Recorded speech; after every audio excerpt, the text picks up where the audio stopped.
All right, hello everyone, and welcome back again to another episode of the Redwater Podcast. As always, I'm Yasar. And I'm Chemo. And today we're talking about the British Grand Prix. This was a fantastic race weekend. I think the race maybe wasn't the most action-packed as it could have been, but I thought it was a phenomenal weekend overall. I was very entertained.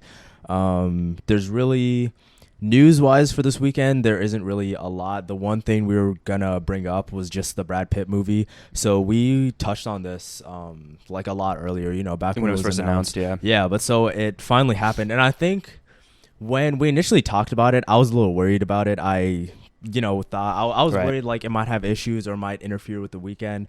But at least from what I've seen, I really don't think it had. And after like seeing everything that happened and the interview that Martin had with Brad Pitt, I'm actually glad it happened, honestly. I see it as a really positive thing now. And I'm not necessarily hoping that they do more things like that in the future, but I do think it is a cool thing to have happened now to the sport. Oh, 100%. It's gonna, I don't think it's gonna like have a huge impact on the growth of the sport or anything. Mm-hmm. It's already basically skyrocketed. Mm-hmm. I just think it'll be a cool experience. Brad Pitt seems very enthusiastic about these shots that they're getting with these cameras in the car. And in his interview with Martin Bruno, I'm sure if you're on TikTok, you'll run into it or find it on YouTube. It was really cool listening to his passion that he's always had passion for motorsport, but I think F1 he's developing a greater appreciation for, its history and the feel of it and everything. And he was like, guys, there's, if you saw us on the track or anything at Silverstone and we went off or we stalled or something, like, I promise you, like, it's probably scripted, maybe, right? Anyway, it was just, it seemed like it brought nothing but fun. There was even, like, I don't like Crofty. You don't like Crofty? No, not David Crofty. Sorry, Ted Kravitz. I don't like Ted Kravitz. Oh, okay, yeah. Right? But when he was walking around the paddock and through the back, like, there was the tent for the Apex movie. The movie's called Apex. And his cameraman started like moving away from Ted and tried to like sneak in. And Ted was like scolding his cameraman like a dog. Really funny, yeah. And it was kind of funny. He's just like, no, don't do it. Don't go in there. And even like the Apex movie people thought he did at first and they got kind of mad. But it's all for fun. I don't know. No one seemed like annoyed to have them there. The drivers apparently welcomed Brad and his fellow co-star, I forgot his name, with open arms. I think overall I think they did a really good job of being there, but just really staying out of the way, but still being able to do exactly what they needed to do. Their car looked really cool. The livery they have for the like made up team, I thought looked. It's really, a Lotus. Really nice. It's a Haas 2019 black and gold. Like kind of embodiment. No, it pulls it off better than the Haas ever did, though, I swear. I agree. I like the lines of it. It looks cool. It certainly, like, from some angles, you're like, oh, that's an F2 car for sure. But from, like, the side, I'm like, whoa, that doesn't look that bad. And I guess you had the excuse of just, like, a modified F2 car looks good enough for a general audience. They're not going to know what the fucking difference is. Yeah. We would, because the sound of the car, I don't know what they're going to do about that. Because it's going to sound incredibly different. Of course, going around the track, they have footage and stuff of it going on the track. And it's an F2 engine. I don't think I've actually seen footage of it like live going on the track. But it sounds like an F2 car. I didn't look for it. Okay, which sounds really different because it's an inline 4. It's a V. Is it a V4? I forgot. It's one of the two. It's a very compact 4-cylinder engine, and it sounds very, very different from the turbo V6s. So. Even though F1 cars nowadays don't sound the best either. But although I think the F2 cars do shoot flames though a lot better, and it was like because it sounds. Do we need more flames in F1? Is that what the sport is missing? We'll make it more entertaining. People stop complaining. Yeah. But so other than that, I guess we can just move right into the race weekend. Kimo, do you have any notes really on the practice sessions before we get into qualifying? Yeah, so I watched. They were honestly not great. I was watching McLaren, as you guys. Remember from our last episode that they brought upgrades to Austria, and then they brought more of that upgrade to Great Britain. So going into this weekend, they brought a updated front wing and updated nose and updated rear suspension shaping for Lando. And Oscar got the upgrade package from Austria that Lando got last week. Oh, but so he still didn't get the full thing. Bro, that sucks so much. Well, the reason why they had to do that was because they were rushing the production to get it before the summer break. No, like I mean, I understand why it's happened. I just mean it really is unfortunate because I know they're not the first team to do it, especially this season already. We've seen this happen multiple times where just one of the drivers is getting the upgrades. I just mean it's a little disappointing. Yeah. I mean, I'm sure for Oscar, like, I'm sure for Oscar, he was perfectly happy with P4, but he did say like in interviews like being disappointed with P4 is a good feeling. Yeah. Like there are worse feelings to have. And I think it didn't make a huge difference. If we saw like the overall pace of the car, it's actually kind of scary that Piastri was that close. Yeah, without Norris. having the full upgrade. I mean, I think that just means that first half is really like where the majority of the pace was. Probably. It is the bigger part of the upgrade, and it we didn't do a whole technical analysis of it, but it did improve a lot of the aerodynamic efficiency of the car working, like the diffuser and stuff. And those elements of the car are incredibly crucial at a track like Silverstone. So that's ultimately like, as a McLaren fan, I love this shirt. I'm so happy I'm wearing the shirt right now, the Lando Norris Silverstone shirt. But I'm realistic. This is a great upgrade package, but they're not somehow like now gonna take P2 from Austin or something. This track suited their car very well. That being said, though, we still have a lot of the season to go. 100%. Yeah. And I think my point is that you're going to see kind of this tango back and forth. I think McLaren will end up now. I think unless Alpine come out swinging with some huge new upgrade package, but I don't think they have one in the tank. Unless that happens, I think McLaren is set for P4 in the constructors. Okay. Yeah. I'm probably, my thought process is around the same area, because I think for once, like for me, we definitely need to see the McLaren's pace like over a couple more races. Right. It's way too soon to be able to just call them. We're not even at summer break. Yeah, we can't just call them, I guess, like best of the rest like at this point. But they are showing very, very promising pace, and I feel like they might be able to climb their way like higher than P4, honestly. Yeah. It depends. I think it depends on Mercedes and Ferrari. Well, I guess that goes without saying. It depends on the teams that are ahead of them. But I guess my point is that at this moment, Mercedes has the hype and the kind of not necessarily, what's the word I'm looking for? Like this kind of wave of happiness from their upgrades is now they're facing reality, which is now at tracks that don't suit the car. They're facing the harsh reality that the car, like I knew this, their B-spec car was never going to be a trump card. At least with McLaren and like Austin, they have a great starting point and that base structure to work around. And the McLaren is proof that when you have a better foundation to start with, the upgrades you can put, like your potential keeps growing. The Mercedes is proof that if you started out with a bad foundation, it is very hard to make your way back up. And I think the Mercedes is probably the biggest one at threat of the McLaren, if that makes sense. It's a long-winded way of saying. So you're basically saying Ferrari and Aston Martin will continue to make better progress than Mercedes does, and that's why McLaren would be able to jump past them by the end of the season. Yeah, especially Austin. It was concerning that Ferrari was so bad this weekend in terms of race pace. From like that perspective, and Austin too. Austin yeah. did not Well, have a I was great gonna say weekend. Austin for the past like couple of races also just hasn't been like they haven't been showing the same amount of pace that they were before. And I think that's either, I don't think it's necessarily that they've slowed down or that they've necessarily gone to tracks that are very against their car. I genuinely think it's more maybe they haven't made as much progress right now, but then all the teams that were behind them before like now have finally caught up and now are in front of them. 100%. I think it's kind of similar to like the Haas situation of last year, where Haas came out of the winter very nice. Yeah, and then the problems with progression the car throughout the season wasn't enough. Yeah. And that's natural. And I think, so I kind of gave my concerns about Mercedes, but here's some concerns about Aston Martin. They have said themselves that the fact that they are as good as they are at the moment is kind of a fluke. Like, it's only because Mercedes and Ferrari didn't make the proper progress over the winter. Right? They said that. Yeah. I mean, they said that they were not trying to diminish their own results. They were just saying, like, hey, like, no, like, we're really happy. As in, like, yeah, but, like, they're saying what they did wasn't necessarily something, like, crazy. This was just what you needed to do. The other teams just didn't do it. They didn't find some sort of, like, magic number or something, right? They simply... Or have Adrian Newey like Red Bull. Yeah, right. They took people from Red Bull, but they basically just did what they needed to do over the winter. They met and exceeded their targets, right? Whereas Ferrari and Mercedes did not coming out of the winter. That's their point, is that it's not as though like this leapfrog isn't some magic bullet. It was literally just we did our job and they didn't.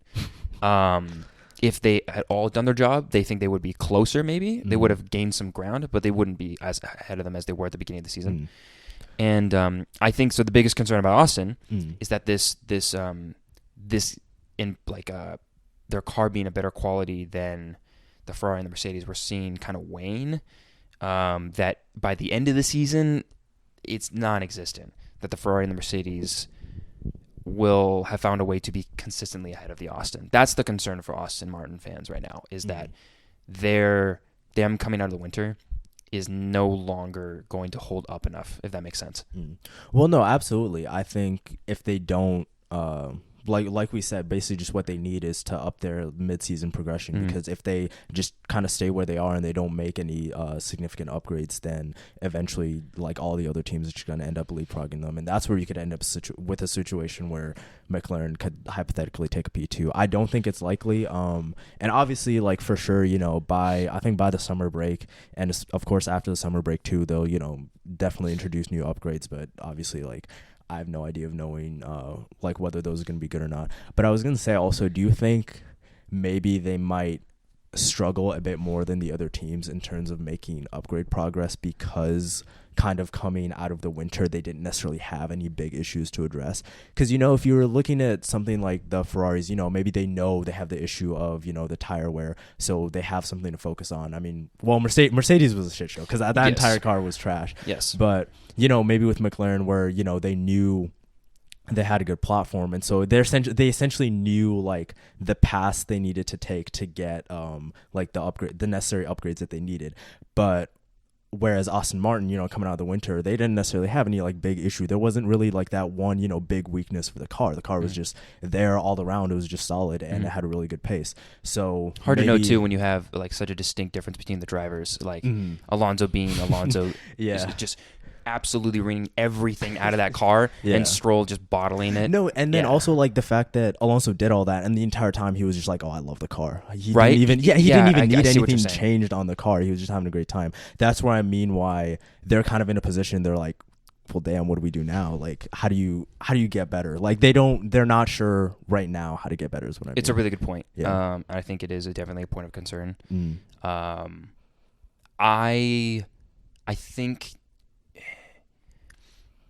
I think this like that will pose an issue with kind of where to start, I guess. No, yeah, that's what I mean. That's what I mean. I don't know. I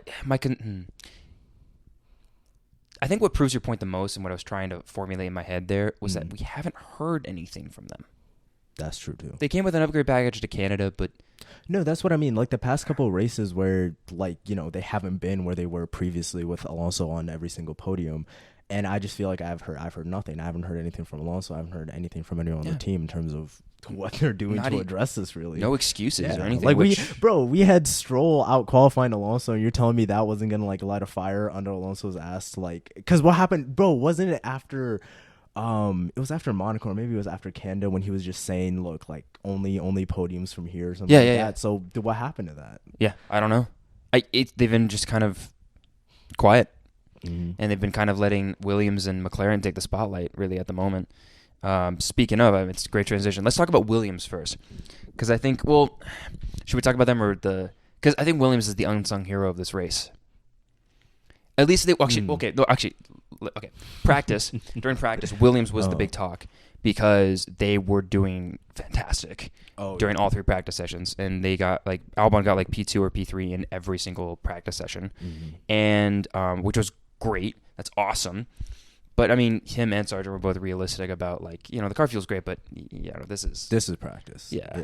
And clearly doing qualifying, what they said, no, I do think some people take practice way too seriously. I swear, Mercedes fans always, or at least the Mercedes fans I know, whenever Mercedes gets P2 or something in a practice session, they're like, oh, they look fast. I'm like, relax, bro, it's practice. Yes, it's practice. I think getting good in the practice sessions doesn't necessarily mean you'll do good in qualifying, but it does mean that the car is at least not struggling, and they've gotten the setup in a good spot. Especially if the drivers are like, the car feels great. Then you know that at least there's no problems they're running into. And Williams being pleasantly surprised at their own pace because Albon was just like, yeah, we're just doing our own thing, man, and ended up being up there. That was at least good confidence that they were gonna have a good weekend. Maybe not like no, right, for sure, yeah. It shows promise, but it's really not anything. And it also, like, my main thing with practice is just it can show you like it can show promise in their own pace, but you still have really no way to gauge like how that's gonna fare against the rest of the grid. Yeah, because practice is too random for that. Yeah, that's true, and everyone's doing their own programs or everything. Exactly. Yeah, I think last week in Austria, you could make a better claim because everyone was basically just doing race sims because there was only one practice. Or quali sims, right? That's it. But during these ones, like, it could be all over the place, right? Yeah. What were your thoughts on their livery for this weekend? Oh yeah, there was there was technically 3 special liveries for this weekend. Oh, because the Aston Martin Valvoline one. So yeah, so that's I should have worn that bucket hat. Oh yeah, why? Yeah. Oh, you wore it last week, I guess, right? Yeah. But yeah, Valvoline has now sponsored with Aston Martin, and which is great for them. It's because of their recent success this season. One thing I don't understand is, are they like, is that livery just for this race, or are they going to continue to keep that on now since like they're a sponsor? Probably not all like the little bits that they had, but definitely like Valvoline will be on the car now. Okay, yeah, for sure. You know what I mean? Okay. I honestly think it was just okay. The standard Aston Martin livery looks great with just green being like the big centerpiece, and then the white and the black being kind of accents, and that yellowish is sometimes appears, right? It's perfect. And then to add the Valvoline colors didn't. No, the Valvoline colors don't really go with the Aston Martin car. And then the next special livery was obviously the Chrome McLaren. I thought they could have added a little more chrome, but we talked about this multiple times. Yeah. I've heard from different sources that the possibility, the reason why they couldn't quite do it was because there's FIA regulations actually that like you can't have. Yeah, you have to like tell them a long time in advance and get approval if you want to change your livery more than like 50% or something like that. Oh, seriously? Yeah. So the Triple Crown livery was approved. Oh, so it's not necessarily because of the chrome. It was just. Yeah. If you want to change that much of the car, you have to. Oh, well, okay. and like I told you, the other thing too is they have so many damn sponsors on that car. True. They have to ask every single one of them, hey, are you okay with your logo being in front of chrome as a color? And I'm sure to get the approval and everything. Like that for sure would take a while too. And he made the excuse. He's like, oh, I want papaya orange to be like Ferrari red. That's not going to happen. But it is still like, I could tell like, you know. I don't think it necessarily needed more chrome. I thought it looked great. It just made me disappointed, obviously, that they weren't, running this like the entire season and previous seasons too. But I thought it looked great. I wouldn't change a thing on it. Really cool. I do like the look they were kind of going for in these past couple of years, where it's been like the carbon and the orange, and even like the hints of blue were kind of cool. But I do think that they should bring it back more often. Maybe like 1 or 2 races every season they do the chrome, because if they have Google Chrome as a sponsor, why not? No, that's what I'm saying, dude. What? It works so well. It's cool. Well. Although the wheel covers, Ryan said like we have a good friend named Ryan, and he was like, it kind of ruins it. Like they should just made a chrome or something. The wheel covers, and I agree, because like having the multicolor, chrome. I thought it still looked good though. No, it still looked great. Yeah. Not as good as the Williams though. Yeah. I think the Williams looked the best this weekend. At first, I didn't like it when I first looked at it. I was like, something's weird about it, because I felt like the cutoff of the Union Jack kind of threw me off. You know how it's like only half, and it doesn't actually meet the line of like the airbox. You'll see a picture. I thought it still looked good though. No, it grew on me, especially on track. It looked really nice. I do agree with you, because you said it could use a bit more white, and I think yes, if they added a bit of white to the like end plates on the front wing, I think that would have finished it off nicely and would have looked perfect. Why not? I mean, it would be calling back to like the 2000s eras Williams, when they had with BMW, and then afterwards when like I remember when like Rosberg drove for them, or like Vettel, like they were like that HP, like the Hewlett Packard white and dark blue, and I thought that was really cool. It's kind of funny that they and McLaren threw back to like a 2000s style livery. Yeah. But yeah, it's really cool. They're celebrating 800 Grand Prix, which multiple commentators are like, we have no idea how that number adds up. We can't count it to 800, but 800 Grand Prix. Yeah. Yeah. No, Sam Collins, the guy with the crazy hair, he was like, I love Sam Collins. Yeah, he's great. But he was like, I have no idea how they came up with that number. Every calculation I do doesn't add up to it, but Hey man, or whatever. And it was because he said, like, a fun fact, Williams Racing, what it is right now, was not the first team owned by Frank Williams. He had Frank Williams Racing, which then was bought by another company and turned into like Wolf Racing or something, and then Williams bought another team or something. It was like the first team Frank Williams ran is not the current Williams team. And when we say that, by the way, whenever they mention that, like, oh, Alpine used to be, or Alpha Tower used to be a team called Minority and all this stuff. Like, what they mean is that if a team was bought by a label or like title after, they are still technically the same team as before, same personnel and everything, even though they move people around. Changing the name doesn't necessarily change the team. Whereas, the core of the team is usually still the same. Usually, most of the time, like, it'll still be like same facility and stuff too. Yes. Literally just all you're doing is just ripping off a badge and putting another one on. Yes. So when they mention stuff like, well, that team actually used to be this team. So for fun fact, the Mercedes team used to be Braun GP, which used to be the Honda Formula One team. Kind of a fun thing. I think I sent you the post, but like Honda has been or is now going to be affiliated in some way with all the top 4 teams at the moment. Wow. Well, except for Ferrari. But it was like Mercedes used to be the Honda F1 team. Well, yeah, that's because no one was ever going to... Ferrari doesn't collaborate with anyone. But yeah. McLaren used to have the Honda engine. Yeah. And Aston Martin is now going to get the Honda engine. So all of their success is because of Honda, clearly. But yeah. Honda used to just make their own team and enter the grid. That's what I'm saying. But I think it's cheaper for them at the moment to do what this deal with Aston Martin and we talked about before. But yeah, but they could make more money if they just won the whole thing themselves. They could. Honda, if you're listening. Ooh. So moving on to, most of free practice are pretty boring anyway. Yeah. Well, no. Qualifying, big thing in qualifying. First of all, Perez, 4th race in a row where you're not making it past Q2. At least some races you got into Q2, but you got out of Q1 again. And there's literally no excuses, too. Like, yes, okay, there was track evolution by the end. You know, the track was getting a lot better. Everyone was getting a lot faster. But, like, bro, are you serious? Are you serious? And so my whole thing, I know I've seen other people talk about this. And basically where I'm at right now is, for me, no matter what happens anymore, I would always rank Valtteri over Perez. Literally just because Valtteri, at least in that Mercedes, basically he never had a streak of mistakes like this. He really didn't make mistakes. Yes, he wasn't beating Hamilton, but you didn't necessarily expect him to beat Hamilton, but he never made any mistakes. And even though, you know, later on he would, you know, get beaten by Vettel and get beaten by Max eventually, I would still take that over 4 races not making it past Q1 any day. Yeah. I think it's a valid point, at least, that Bottas's failures are not as bad as Perez's failures at the moment. I don't understand what's happened. It's the same car. Exactly.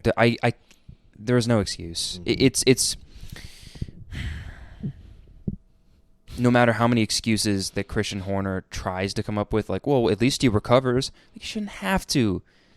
He should be challenging for P1 every race. Exactly. Otherwise, the reality... No, the thing is, at this point, it's like I've given up on him challenging for P1. You don't even need to challenge for P1, but you should... Yeah. But like the way I was saying for Stroll, like there's absolutely no reason why you should not be finishing in the top 10 every single race. Perez, there's no reason why you shouldn't be finishing outside of the top 5 every race. I think that's a very reasonable thing to say.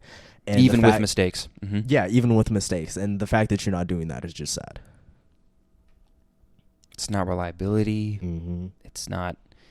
I mean, I guess in Australia, I'll be the one to defend you there. I think you had an issue with your car and it just wouldn't break. But there's nothing right now. What's wrong with the car? You can tell, like, I'm genuinely just distraught as a Checo fan that like he's done. He's done. They're gonna kick him out. They're gonna kick him out. You think he'll be gone? Not mid-season. No, for sure not mid-season. For sure there'll probably be talks during the summer, and I would not be surprised to see an announcement that he does not continue his partnership with them either next year or most definitely after 2024, which I think is when his contract ends. I mean, okay, I will say we are still we're in like still within the first third of the season, I guess. We're past the first third. We're definitely like, this was the 11th race of the season. This was 11? We only completed 10 and 11 because of Imola, but it's the 11th schedule. The past couple of weeks went by fast then. But, okay, yeah, we're still not halfway, though. And it's like, see, that's the thing. I think if he was able to get just instantly back in form by like next race and was finishing on the podium until the end of the season, I feel like we would forget about what's going on right now. But I don't think that's going to happen. Even by the time like he makes it back on the podium, I feel like it's going to be like more gradual. It's not just going to be an instant like back to form type of thing. Yeah. Yeah, I'm sorry. It's Bro is speechless. Yeah, I am. You know what? I am.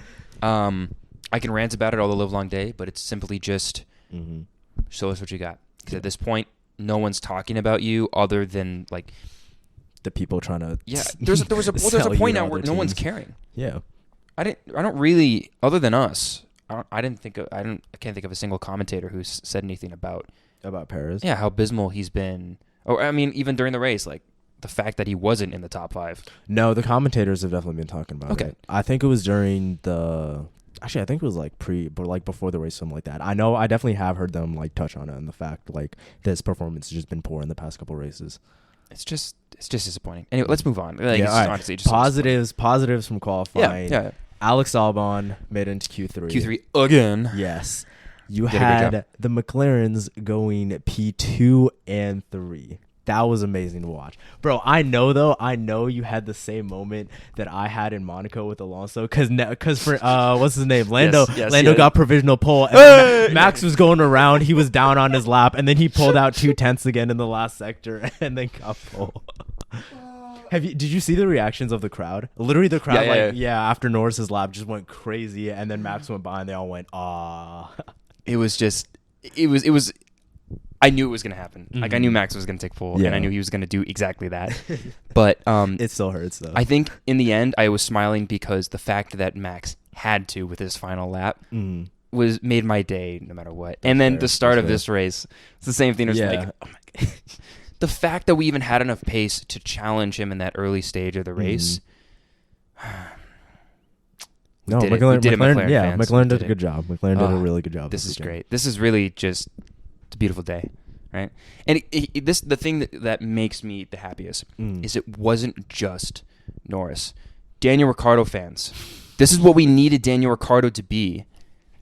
And now, with a car that works, both McLaren drivers bring it at home. Piastri didn't get that podium because Hamilton got lucky with the safety car. All power to him. Congratulations. I love that if Hamilton gets a podium at his home race, obviously. He still got P4. Yeah. Rookie. No, Piastri was behind Lando the entire time. Like he was keeping up with him. The fact that Piastri is as a rookie, I can put him above some seasoned drivers. I think is good enough. Like that shows enough that like they made enough promise. Wonderful decision. Yeah. To pick him up from Alpine, and this gamble has totally paid off. All this money they had to pay for him, they had to pay a shitload of money for this guy. And the fact that Alpine just completely bottled this whole thing, great job. Oh my God! Great and job. if you consider the fact great that Alpine had a horrible race. It was a wonderful day for McLaren fans because our only rival in that midfield was Alpine. And did they double Dina? Yeah. To be fair. Part of the reason was because they got strolled, but Gasly got strolled. Let's talk about that. So, wait, hold up. Any other big notes from? So end of quali, Max got pole. Then it was literally McLaren's, Ferraris, Mercedes, Aston Martin's, and then Albon was in that mix. Yes, Alonso did not have a good qualifying. Finished 9th. Being only ahead of the Williams is not really great for him, but like we said, the top 10 is now with McLaren in the mix. Oh my God, the top 10 is ridiculously hard. Yeah. To make your mark in it, which makes qualifying more fun. Mercedes didn't have great qualifying pace. Yeah, they had good race pace though. No, they had good race pace. They had excellent strategy. They didn't have faster race pace than the McLarens. Like what got them like up to the McLarens was literally just strategy and the safety car. But but they didn't have like abysmal race pace. No, that's true. They were faster than the Ferraris. Yeah, exactly. They were able to make that strategy work, and Russell was able to bring it to him. Clearly better, and capitalizing on risks like that, on gambles like that. Certainly. Like it shows off that. At least the car had enough pace to make that gamble work. So yeah, but I can't think of anything else for qualifying other than the weather once again being slightly damp, and then like that being like a yeah. I mean, by the time you got factor. to Q3 though, like it wasn't a factor at all. True. Yeah. But I kind of want to see the streak keep going. But yes, getting back to qualifying, I can't think of anything else. I think then. Let's go for Hungary now as being like the 7th race or something we've had wet, or like the 7th wet weekend or something. Yeah. And Hungary is known for getting wet, so we'll see. And then Spa after, which the infamous Spa. Yeah, no, Spa is for sure gonna be a wet race. And really quick on that, I think for McLaren fans out there, have hope for Spa. Hungary's gonna be difficult. It'll be the last part of the upgrade. At least for Lando, I think Piastri will have to wait till Spa to get the rest of it. But I don't know what this last component is. I'll have to look it up for Hungary. But Hungary's not going to suit. It's incredibly different from Silverstone. Yeah, well, because I was going to say also, like, part of the advantage they for sure had this race was straight line speed, and so that won't be a factor as much once not they straight get to line Hungary. speed. Yeah, not straight line speed. What do you mean? Their advantage was not straight no, line but speed. they had good straight line speed compared to like the Mercedes also. But it was in the speed trap during qualifying and stuff over a single I do know lap. they were the slowest over the speed. That's trap, why, yeah. like, I don't know. It could have just. I don't know. That's crazy to think right? though that like he was able to drag race Hamilton like because that. I think there's more merit to look at the qualifying stats for like for like the speed traps. Sorry, I lost my train of thought. For the speed traps and everything like that, all those speed stats and stuff, I think it's better to look at qualifying because they are all similar setup. Whereas during the race, you could see different fuel loads, different that's true. ERS deployment. Yeah. So whereas you're going to just get hot lap setup during qualifying. But to your point, they did look pretty strong. Norris against Hamilton, and Piastri against Russell too. I think my point is that in Hungary, you're not going to see any straights, and you're not going to see any fast corners except for that one turn. It's that like downhill left to right. That like left to right. No, you mean the downhill in the first sector that's like flat out, and then that fast left. Yeah, so you go down the straight, you take the 180 degree right-hander, right, and then you have like a small DRS zone. I think it's like a small DRS zone. Yeah, it is a DRS zone. And then you go downhill left, and then it like I think it kind of winds you a little bit. There's been some good overtakes from like Daniel Ricciardo last year. Fernando Alonso in 2021 had great defending against Lewis in that sector. So other than that, the McLaren's not really suited, but this will be a good indication of whether or not this car is legit. And what I mean by that is what makes the Red Bull so good is that it can be set up at whatever track they're at, and Max does his job. Max never complains about like, yo, the car feels undrivable right now. It's always just like, can we make these small adjustments here and there? And by the time the race comes along, it's like, oh, the car felt lovely. Yeah. Okay. McLaren, if they go into Hungary and they have a great result or even just a good result, and there's no complaints about like, the car didn't feel great, do this and this and this, then we know that this upgrade is legit and that moving forward after like summer break looks really good. Yeah. All that to say is just looking towards the future. Because Spa then is very much like Silverstone in the sense that if you're strong on Silverstone, you're going to be strong. You're strong on Spa, yeah. Yeah. And that'll be a good race for McLaren.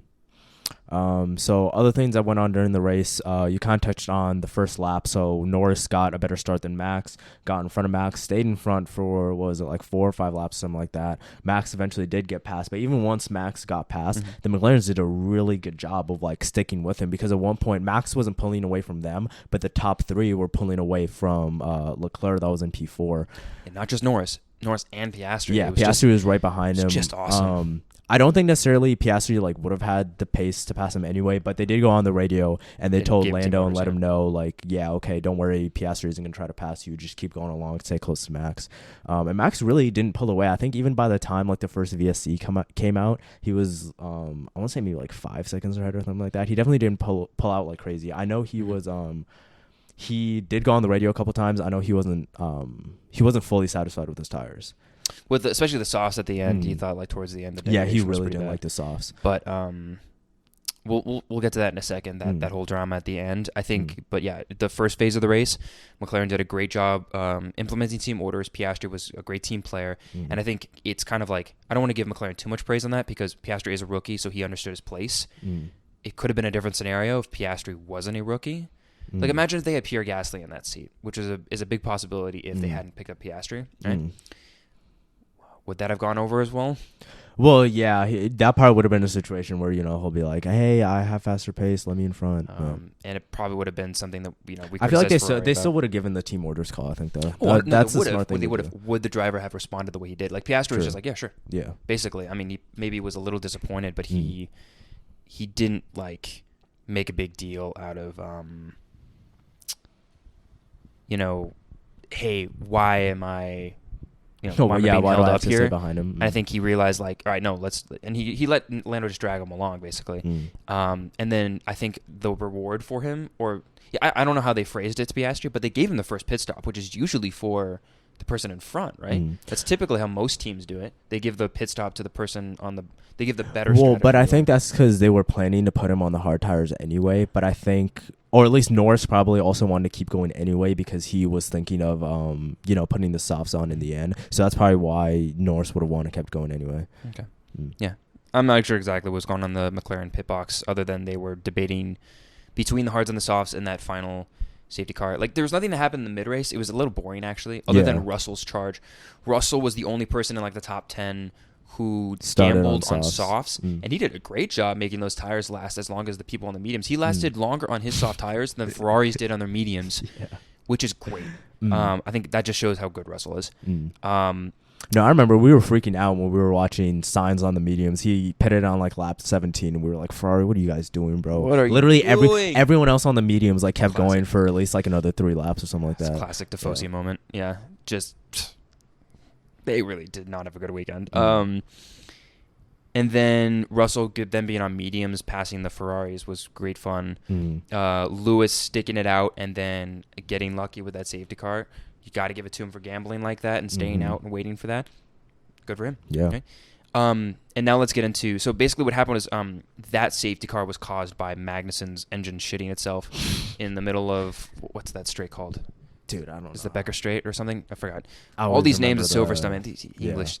Dude, it took me like years before I remembered which one's maggots and Beckett's. Yeah. What are these names from anyway? I don't know. Maggots and Beckett's?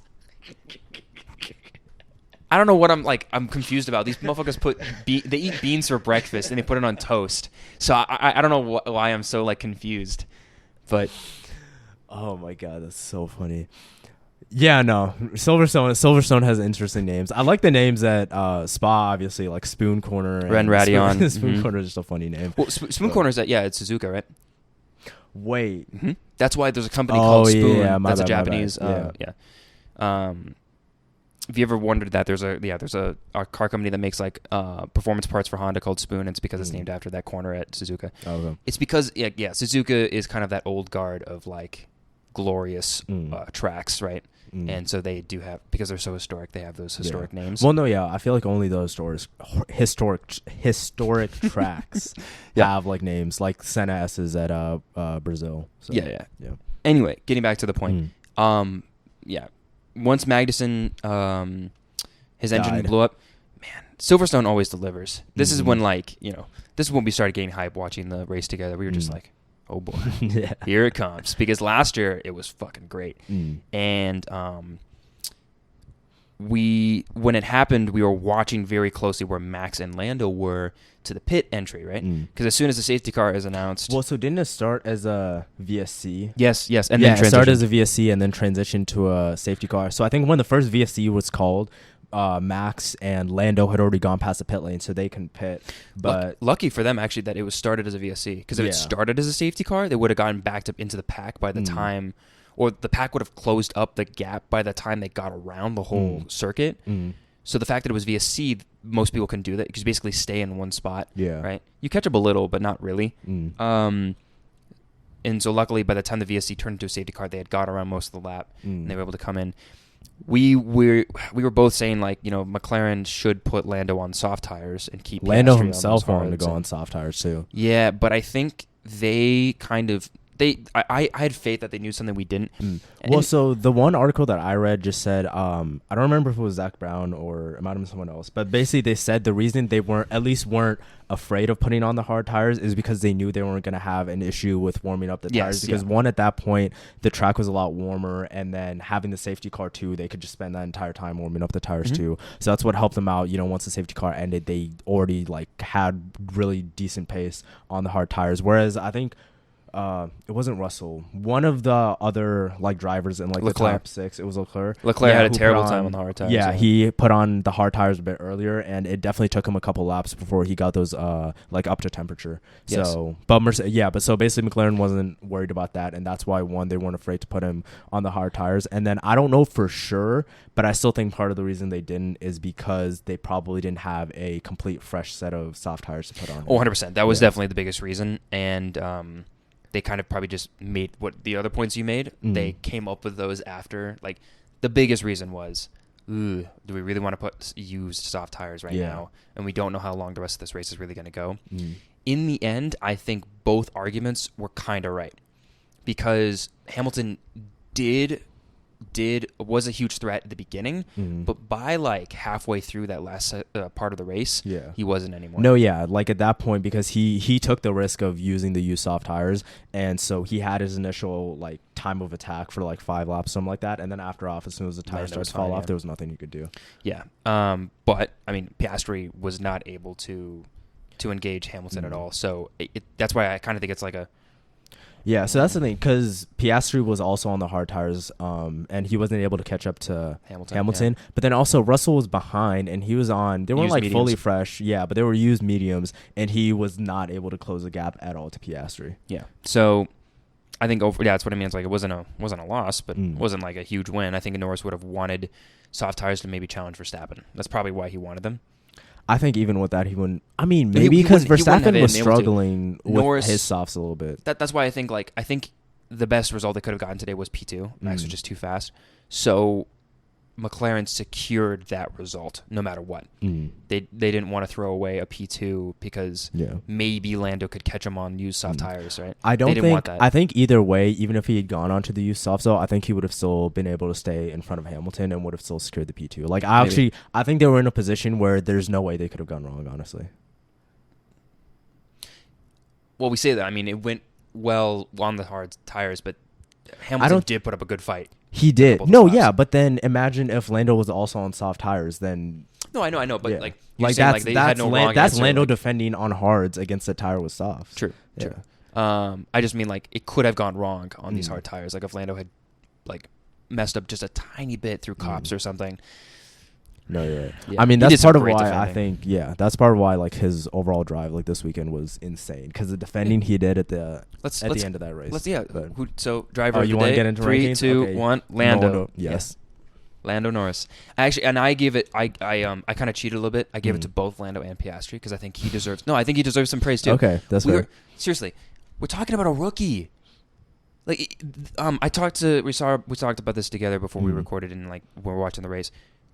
I haven't seen a rookie season where a guy challenged for a podium in his rookie season since Hamilton in 2008 or 2007. Sorry, was his rookie season. And I know, well, because you were gonna say because at the start of the race, especially, I mean, I also thought he was about to get a podium, and definitely for sure, you were gonna say we haven't seen a rookie get a podium the rookie season. I can't think of, since Hamilton. Please leave in the comments or anything like that if we are missing someone. I'm trying to think of like Max was in a Toro Rosso his rookie season, so it's kind of unfair. Did he get a podium? No, I don't think so. I think that's the thing. I don't remember him getting. I think he got close. I think he got P5 or P6 at one point, but he had great races from he would drive from P14 to P6 in a Toro Rosso, or he would beat both Red Bulls in a Toro Rosso. That's why they gave him the opportunity eventually. But he did not get a podium in his rookie season, and I think so. I didn't confirm that, but I'm pretty sure he never did. I can't think of another driver, and this is the thing. The fact I can't think of another driver who did that in their rookie season. Charles didn't. Alex certainly didn't. Alonso didn't. We're talking about heavyweights. Alonso was about heavyweights. Yeah. if Lewis is the only one who did it, okay, who's but statistically that the being greatest of all said, time. though, Piastri didn't get the podium in the end. He was challenging. That's true. For the I podium, know he was challenging for it, so that's a good point. I think though that he could have gotten the podium on merit without the safety car, which I think is enough to say, at least in my head, that like he deserves the praise that I'm giving him. Well, so I fully agree with you that he deserves the praise, but I was gonna say that I still think, like even without the safety car, I think with the strategy that either Hamilton or Russell were running, I think one of them would have been able to steal that last podium spot away. But maybe I'm wrong. No, we won't know. I'd like to think that the McLarens are fast enough to keep that. But yeah, that's why I gave him to both of them. Is just great job, Oscar. Welcome to the team. No, seriously, this is just great. As a McLaren fan, and he's just gonna keep growing, dude. Yeah. Can you imagine if he has the jump like Norris did? From Norris's rookie season, where he was like, he was a pretty good rookie. Yeah, and then just podiums. Yeah. 2020, Norris started to get like, dude, boy. he could totally do that though. Like, if McLaren can like keep this kind of pace or just have a good car at the start of the next season, he for sure can. I for sure see him like getting multiple podiums. Moving on to the other driver, Lando Norris. We've talked about where McLaren have struggled at the beginning of this season and last season, right? We've talked about what are the questions going on in this guy's head, right? Hey, is it worth it for me to stay? Am I wasting my prime right now? Is it worth it to go try at Red Bull? Is it worth it to go somewhere else? Certainly not Ferrari, but like maybe if the Mercedes seat opened up and blah, blah, blah, blah, blah. We talked about this. Does his perspective change now? He stuck it out with them through thick and thin. He did. But I think if he's smart, one race is not enough for you. Like one race isn't enough for him to be able. It's two races, but. Okay, then I'll say right? 2 races I don't think should be enough to change his mind. Like, let's say he already was thinking, okay, I need to leave after the season. I don't think these 2 races are enough for him to say, okay, let me stay. I think if they can do this for a couple more races, then I'll say, yes, Lando, for sure, stick with them. They're going to do right by you. But I think it's too early to call anything. Okay, that's fair. Yeah, and I agree with that. I would actually argue that if he was smart, he would wait until the start of the next season.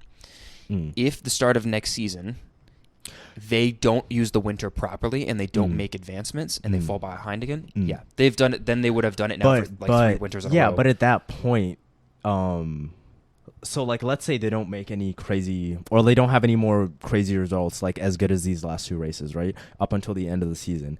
If you say that he should stick it out for one more winter, like the worst case scenario in that is that they don't make good progress over winter and then 2024 they're still bad and so he still has to go another season before he can leave versus making the decision at the end of the season. Well, the only reason why I would say that is I think like if he tries to leave and move somewhere next season, the only thing that I can think of that would happen is Checo leaving at the end of the season prematurely to his contract, which we said is a possibility. But I also think too that there's also I think the bigger possibility at this time is still that he will finish his contract and then leave the team. Okay, it's a growing possibility that he leaves at the end of the season. But I think if Lando kind of looks at it with what's the greatest possibility, it's that the seat will. There is a lot of seats that will open up at the end of 2024. So maybe we just give the team one last winter, one last chance. If they stumble, hey, there's going to be a Ferrari seat, there's going to be a Red Bull seat, possibly even a Mercedes seat if Lewis does decide to retire.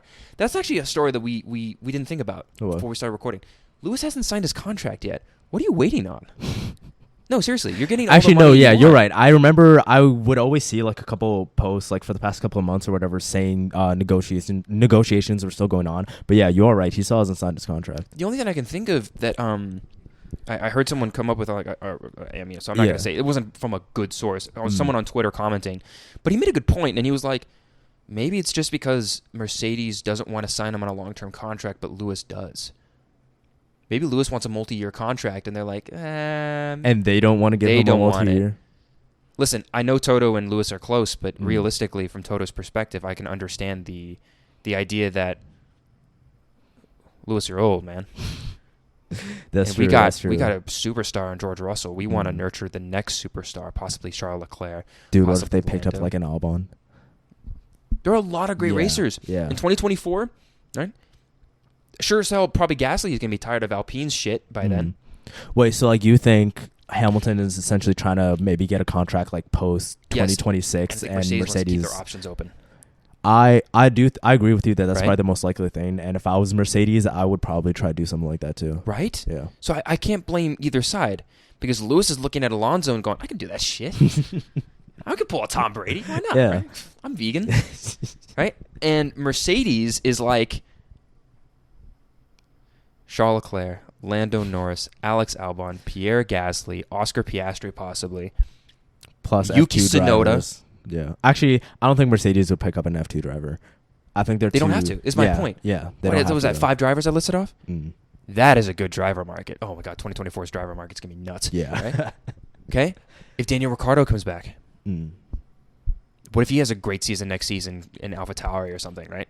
And like, ooh, Daniel Ricciardo's back. You know, it's just a You fluke say, at McLaren. I love how confidently you talk about Ricardo being in the AlphaTauri. Yeah, DeVries gone. You didn't even think twice. DeVries gone. It's true. He's Yeah. gone. He finished behind Tsunoda again. He finished dead last. DeVries finished last of the rest, like other than the DNFs. Yeah. I mean, that's just last. What a great DeVries performance. P18 season best or whatever. I don't know what he's at this point. Anyway, my point is I get both perspectives. And I don't really know what side I want to pick yet. I feel bad for Lewis because I think he deserves to stay in the sport, but at the same time, Mercedes. I wants mean, to but don't you be- think another team might pick him up if Mercedes is letting him 100%. go? 100%. But Lewis wants to stay at Mercedes. Yeah, It's like, no, that's you're true. not taking me away from championship contention, Yeah. right? And there's no way he's going to Ferrari, and there's no way he's going to Red Bull. Yeah, no way he's going to Red Bull. So where does that leave him? McLaren? That would be kind of fun That would be to like finish where he started. My point is, he wants to stay at Mercedes. Why not? Right? And Mercedes is like, I kind of want to friend zone you. Yeah. Right? Or divorce. This is not 100% confirmed, but I have no idea. Yeah. But that This is does what seem we very think. logically what the conversation is at the moment. Right? Yeah, because that really is the only explanation I could think of why he hasn't signed a contract. Yep. That's the only thing I can think of. Other than that, the race, Best team performance. McLaren. McLaren? Okay. Yeah. I was really tempted to give it to Mercedes because it was going to be between Mercedes and McLaren, but I would ultimately give it to McLaren too. Even though Mercedes didn't have a good qualifying, right? no, but not even that. But that's the thing. Even if Mercedes had a bad qualifying, if they managed to get in front of both, or honestly, even if Russell got past Piastri, I would have given it to Mercedes because, and I look at then because you had such good strategy and you had good enough race pace to the point where you managed to jump like one of the McLarens. Only counter argument I have is that we kind of expect Mercedes to at least be doing that. We did not expect McLaren to be doing that. And when we talk about best team, we're talking about the weight class. Okay, that's right? true. That's true. That's true. So I think I would confidently give it to McLaren. Yeah, because at least for now, also McLaren isn't confirmed in this weight class yet. Oh hell no. Yeah, they're trying out for the weight class. This is right what I now. mean. So that's kind of what I was getting back to. That's a perfect analogy, right? Hungary. We'll find out if they truly belong in this weight class now. Yes. In the upper echelon, not Red Bull. F1.5, right? Worst teams then. Alpine, clearly. Yeah. They tanked it. Like I expect. Okay, well, Haas was bad too, but Gasly's DNF was due to the contact with Stroll. But even with that, it's not like he was going to make it that high up into the midfield anyway. Fighting with Stroll in what, P11, P12 or something? Yeah, it was P11, I think. Right? Yeah. You should be in the points, dude. Alpine should be in the points. Where was Ocon? Oh, he was dead. Anyway, just Did Ocon DNF in the race? Yeah, in the first half of the race or something. He came in from a reliability issue and they never brought him back Oh, wait, that's why we had we had the VSC in the safety car though because of Magnussen or Hulkenberg. Magnussen was the one at the end, but we did have a VSC at the beginning. Was that Ocon because or so was that the Haas blew up in the middle of the road. I genuinely don't remember when Ocon DNF'd then. I remember when Gasly got hit, but Gasly was able to get his car all the way back into the pit, so there was like literally nothing called for him. What was the first VSC then?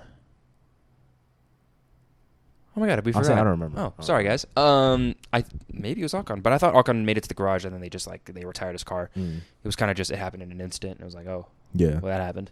I think so. I think Alpine deserves the worst team of the week, but Haas definitely has a good argument there too. How do you blow up both your engines? Because Hulkenberg's engine blew up during was it one of the free practices or during qualifying? I don't remember. One of them DNF during qualifying, right? One of them couldn't continue. I don't remember. Oh no, was that Joe? I forgot. Someone basically shit the bed and caused a red flag during qualifying, if you remember. And it was one of the Ferrari engine during cars. qualifying. Yeah, remember? They had a red flag, and then it was during like the last 3 minutes of like Q1 or Q2. So it was Q1, the last 3 minutes of Q1, and it was a panic because rain started to fall. So the people who hadn't set a lap yet on those soft tires, like a good lap, then it's like, oh shit, if it rains too much, then we have to do it on intermediates, and there's no way we can beat that time, right? Yeah. That's what I remember. I think it was Joe. It was maybe it was Bottas. No, Bottas ended up making it to like Q2. Sorry, we got our facts mixed up here. Yeah. But I guess the point is that Silverstone always delivers. I look forward to it every year. Definitely a dream race to go to in person eventually. Doesn't top last year's race, but I still thought it was a really good race. I think it was just what it was missing was just more on track battles. I think if like after those pit stops, after the safety car, if we saw like crazy road wheel action between the Mercedes and the McLarens, that to me would have been better than last year, honestly. I agree. But we didn't see that, unfortunately. But still a good race overall. It was still a very good race. Funny that it's also Max's only British Grand Prix win in the past since.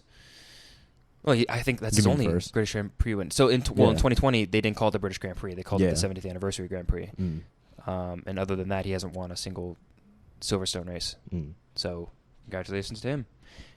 Last question I want to pose before we call it off, or end the video. I kind of sent you, or no, I didn't send it to you. I posted on the Redwater Podcast official Instagram. Go follow. One of the best channels that we like to follow, Driver61. He posted about like kind of proposing that this year Red Bull has the best chance of challenging the MP44's record of a 94% win percentage. 15 wins out of 16 races. That was in the 1988 season. McLaren, Honda, Alain Prost, and Ayrton Senna. They basically, they won every race but one. Does Red Bull have the ability to do? Oh, my bad. No, it's just Mac Miller with his feet in my face. Yeah. Do you think?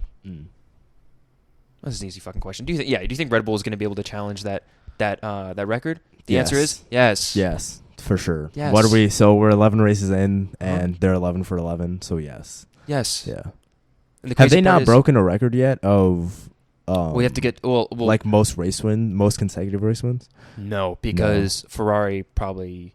Oh wait, I mean that in the early 2000s. And yeah, I was gonna say even the McLaren record that we're talking about. Yeah, they probably won. I forgot when they missed the race, maybe like race 9 or something. But anyway, point is, they most certainly could take that record if they wanted to. Max could most certainly take the record of beating his own previous record. Yeah, right, of wins in a row. So I think he has to get to 15 wins in a row, right? And laps led.